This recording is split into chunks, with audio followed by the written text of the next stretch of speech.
Okay mga Lodi, yung papakita namin sa inyo ngayon ay yung kung paano namin to nilalagay yung yung ito yung angle bar na to at kung paano ipinupul weld yung puno. So nung itinayo to wala pa ito. Ito ngayon lang to ilalagay. So ayan siya, ito may mga hinang na rito. Yan, may hinang yan. Tapos siyempre ito naka full weld na rin to. Magkabilaan naka full weld na yan. Kaso lang ito unang pasada lang to. So ika-tapping pa ito, papatungan pa to para kumapal yung hinang.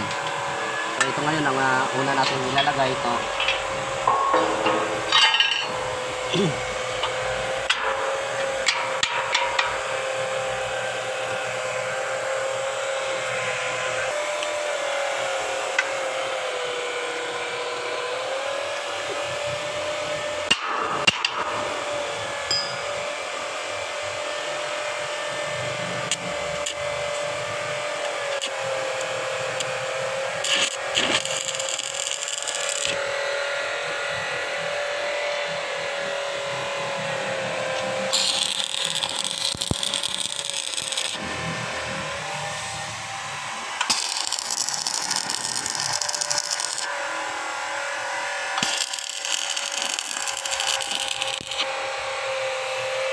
So tataking mo muna to para hindi lang siya gumalaw bago sa ipo-full weld.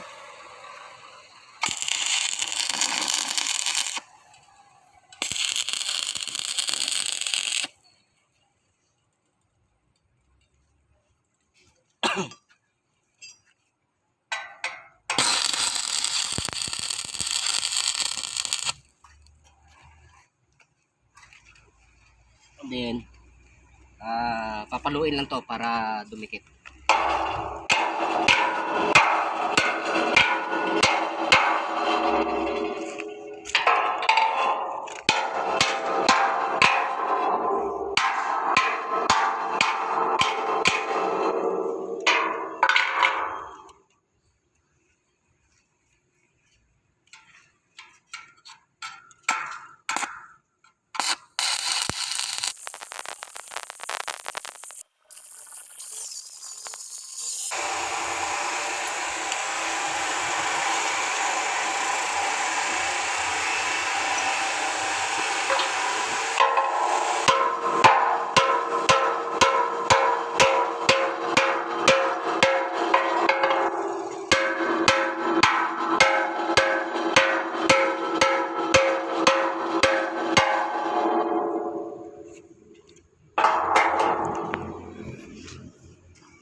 So ang paghinang natin dito, siguraduhin lang natin na naka-full weld ito ng husto para hindi to papasukan ng tubig. Kasi oras na pinasok ng tubig yan, doon na magsisimula yung pag-start ng kalawang. So ang purpose pala nitong angle bar na to, ito yung magdadagdag ng support dito sa ating poste. Kasi kung ito lang ang yung poste lang mismo yung aasahan natin dito sa hinang, medyo hindi siya ganun katibay kung wala itong angle bar. Kasi yung bigat na dinadala niya at yung pag hinampas ng hangin, siyempre mayroong vibration to, umuuga. So ito yung pinakadagdag tibay niya. Kasi ang may malaking hinang lang dito, itong parte lang. May malaking hinang. So ngayon, dahil meron tayong angle bar, ang purpose nito, ito naman yung kung dito sa side na to, ito naman siya yung magbibigay ng tibay. Kasi ipo-full weld natin dito. Yan, hanggang dito ipo-full weld yan paikot.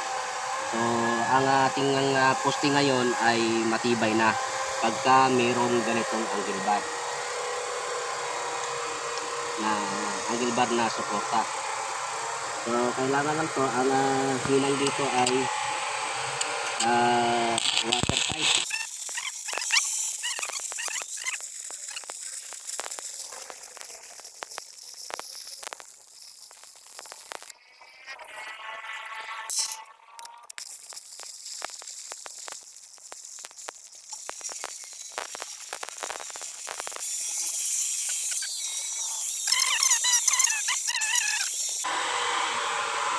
So pag may mga nakaangat pa konti, palo lang ng konti yan.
Okay, tingnan natin.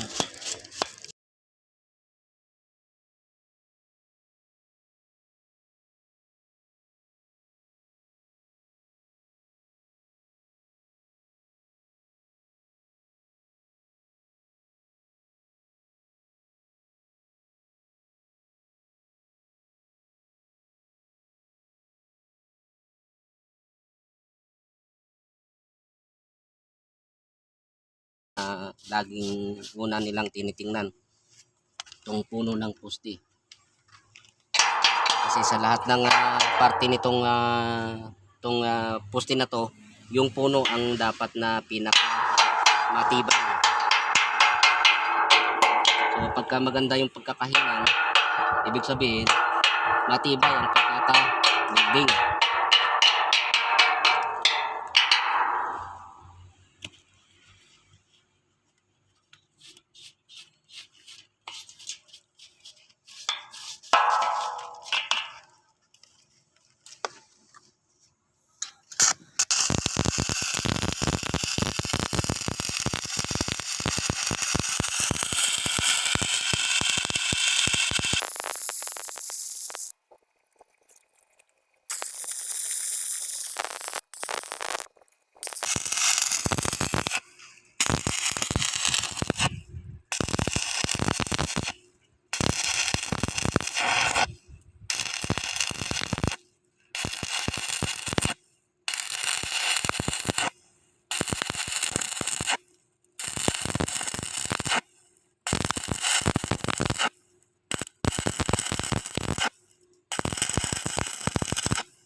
Dito naman Lodi, sa portion na to, kung napapansin nyo, baka sabihin nyo bakit hindi tuloy-tuloy yung pagkakahinang, pa ispat-ispat lang. So ang rason yung bakit kung ganyan ang ginawa ko, kasi ang proseso ng pagkakaposisyon ng welding rod natin kapag tayo ay nasa vertical position, ayun sinasabi nila na 15 degrees angle ng welding rod dito kanak. Kung halimbawa kung naghihinang tayo dito ng vertical paakyat, dapat yung angle ng welding rod natin naka ganyan, 15 degrees yung angle niya pataas. So dito hindi natin magagawa. Hindi natin magagawa kung angle natin 15 degrees. So hindi natin magagawa dito na tuloy-tuloy ihinang. Bakit kailangan natin ng 15 degrees?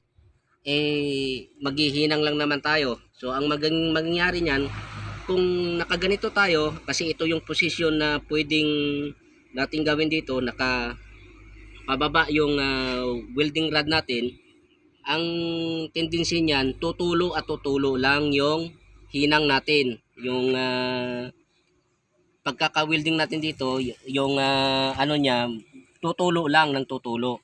So pangit ang kinalabasan.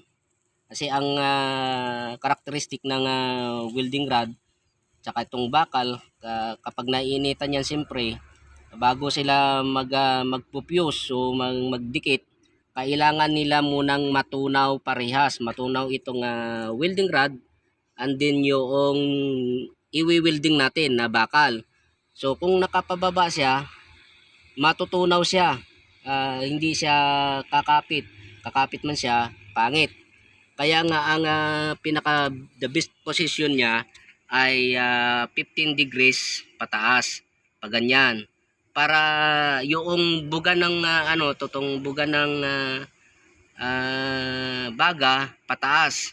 So wala siyang tendency na tumulo. Bago pa siya tumulo, malamig na siya, malamig na.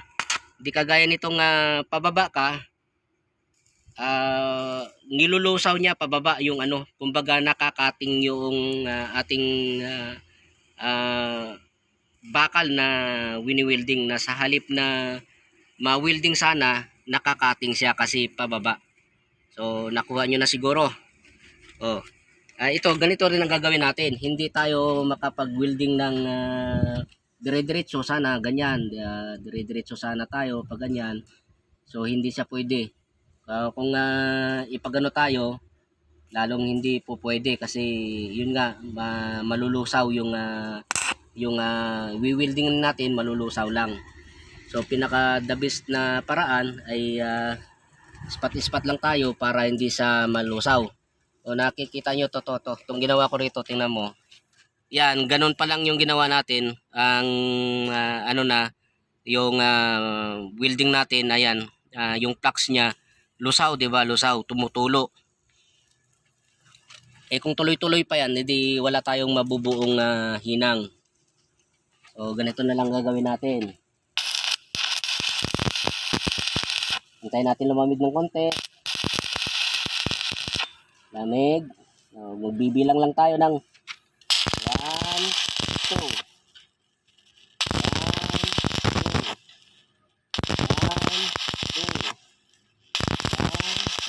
2. 1, 2. Ayun lang, ulit-ulit lang.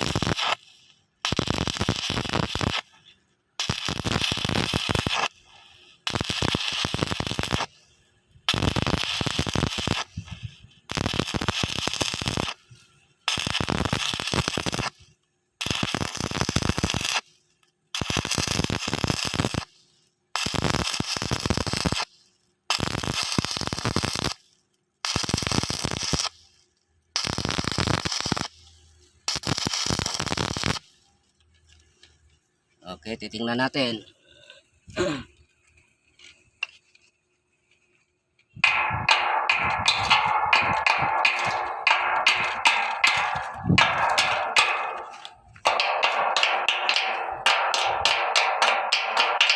Di ba maayos pa rin naman yung itsura niya.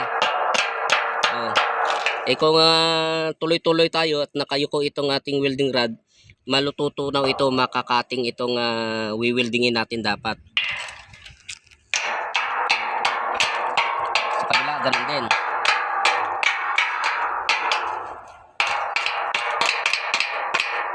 Okay.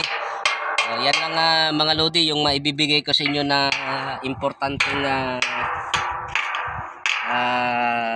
technique sa pagka we-welding ng kung naka vertical tayo, na kung hindi po pwedeng mag-welding ng tuloy-tuloy. So, ispat lang.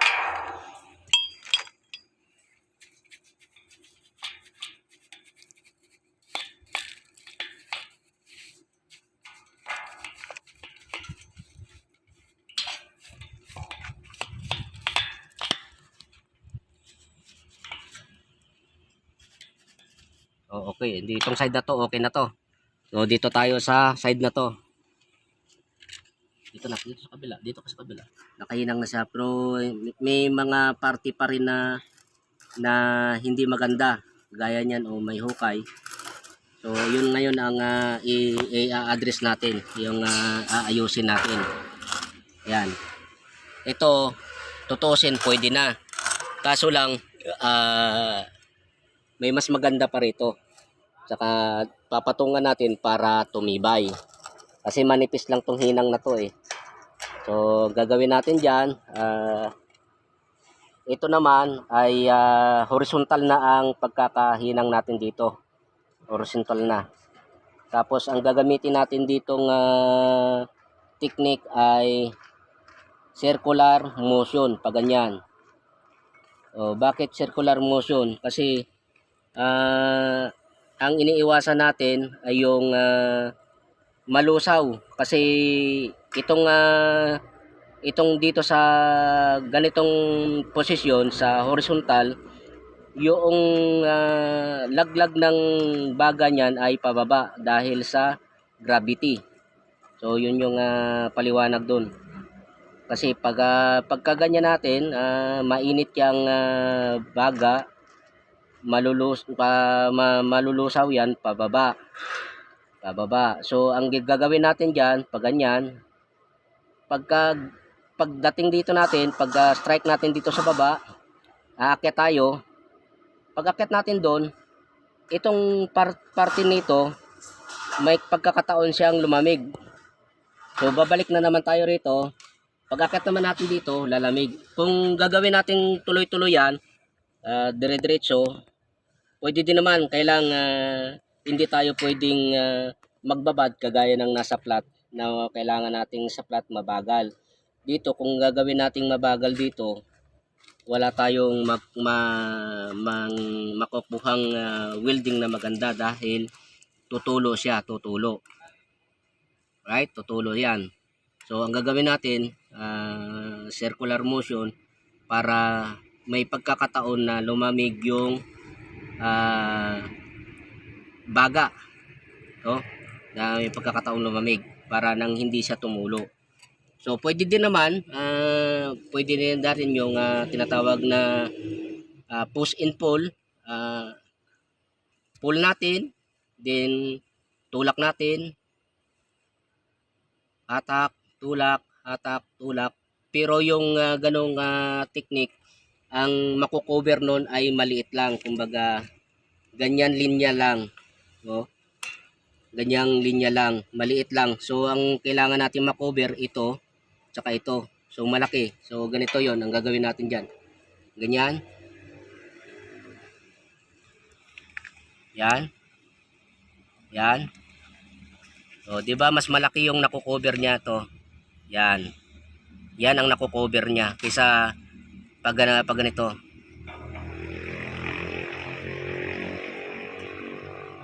So, maliit lang ang makukover niya. So, right, ipakita natin sa inyo kung paano. Sanipa na yan, sanipa. Okay, posisyon ng welding rod, nakaganito lang. Kasi horizontal tayo.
Okay, ito na yung sinasabi ko sa inyo mga lodi na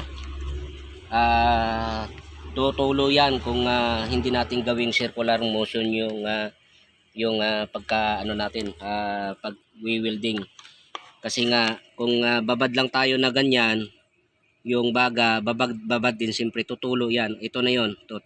O circular motion na yung ginawa natin, meron pa rin siyang mga parte na tumulo. So titingnan natin ngayon kung ano ba itsura.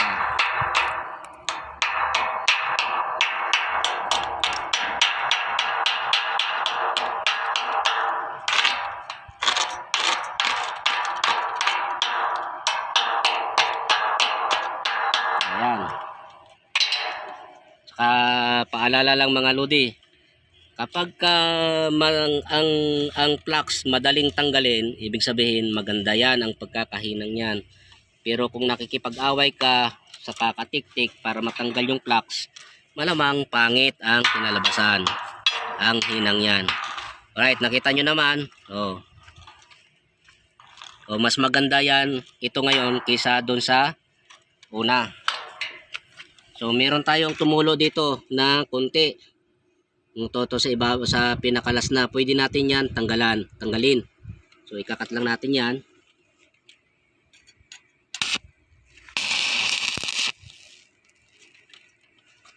Ayun, wala na, 'di ba? Wala na siyang tulo. Malinis na siya tingnan.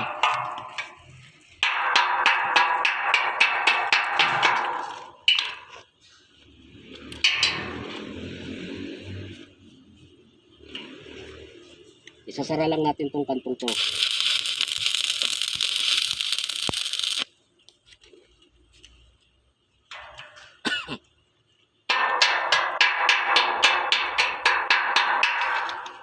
Alright mga lodi.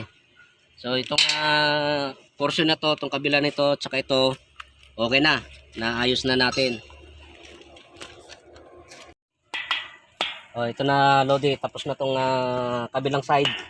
Hindi na namin pinakita sa inyo kung paano to hininang kasi parehas lang naman dun sa kabila ang proseso. dito sa kabila. Ito rin sa kabila, parehas lang. Ayun na kung anong yung pagkakahinang dun sa kabilang side, dun sa nauna. So ito lang din. Parehas lang sila dun sa kabilang side, dito sa side na to, kung paano hininang yun. So right mga lodi, yan lang yung pagkakahinang nito ng puno ng poste at pagkalagay nitong angle bar. So importante lang yung parte dito, silyado lang, nakapulweld lang siya ng husto, yung hindi na papasukin ng tubig kasi iyon ang pinaka ayaw natin sa lahat, yung papasukan ng tubig to. Pagka pinasok ng tubig to, mag-iimbak ng tubig dyan siyempre at pagmumulan na ng kalawang. So yun yung ayaw natin, kaya yung hinang dito dapat ay nakasilyado, so walang papasukan yung tubig. Yun daw yung finished product ko. Yan. Yan sa kabila, yan pipinturahan na yan, pipinturahan. Pag napinturahan, ganyan na daw. Pinturahan mo to.